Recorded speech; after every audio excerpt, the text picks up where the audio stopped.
El DANE sorprendió este martes al revelar que la economía colombiana creció 10,6% en 2021, en comparación con el dato de 2020, cuando se registró una caída de menos 7%. La cifra de 2021 superó todas las proyecciones que habían hecho entidades como el Banco de la República, que hablaba de 9,9%, o el Fondo Monetario Internacional, que había calculado 10,2%.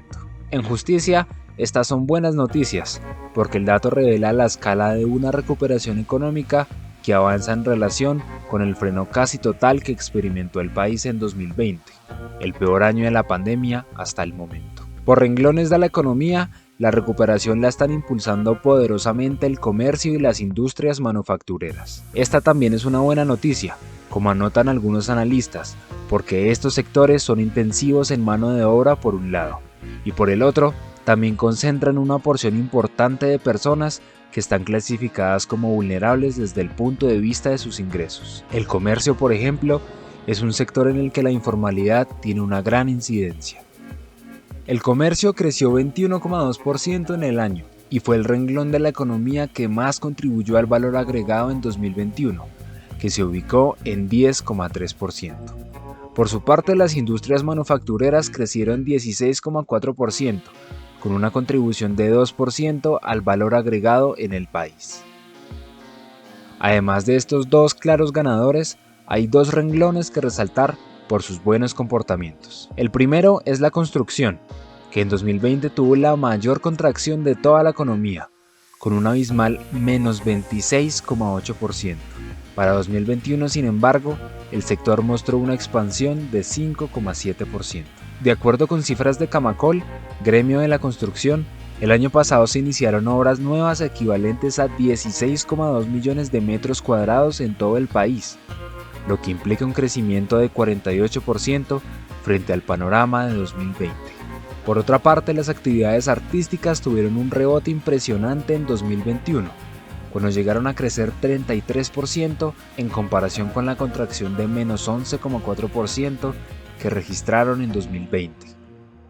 Entre las noticias que no son tan positivas del PIB de 2021, hay que incluir el comportamiento del agro, que para todo el año creció 2,4%. Vale la pena recordar que este fue uno de los pocos sectores que no registró números negativos durante los días más duros de la pandemia, por lo que su cifra de crecimiento de 2021 oscila entre modesta y anémica.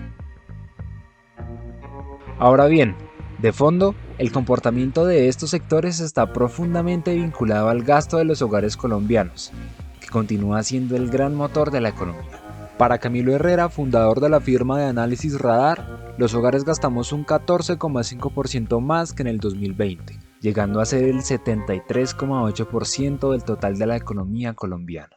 Herrera afirma que 98,3% del crecimiento de la economía nacional en 2021 está vinculada al gasto de los colombianos. Y es este dato el que comienza a introducir algunas incertidumbres en la euforia del PIB.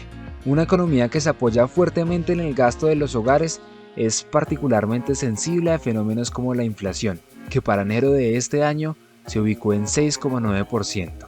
y que puede llegar a ser de 2 dígitos este año bajo las proyecciones de algunos analistas. Un mayor incremento en los precios no solo erosiona la capacidad de compra en general de los colombianos, sino que termina por golpear más fuertemente a los hogares más vulnerables. Y esto es particularmente cierto cuando recordamos que el principal motor de la inflación en Colombia son los alimentos, una categoría de productos que impacta particularmente duro a los renglones más pobres de la población. En este punto, Mario Valencia, docente universitario y consultor, hace una pregunta complicada. ¿Qué va a provocar que los hogares sigan consumiendo para sostener el crecimiento? Valencia agrega, aquí el panorama es sombrío. Más de la mitad de los nuevos ocupados en 2021 fueron trabajadores por cuenta propia, con 3,5 millones más de pobres y 35% de los colombianos comiendo 2 veces al día.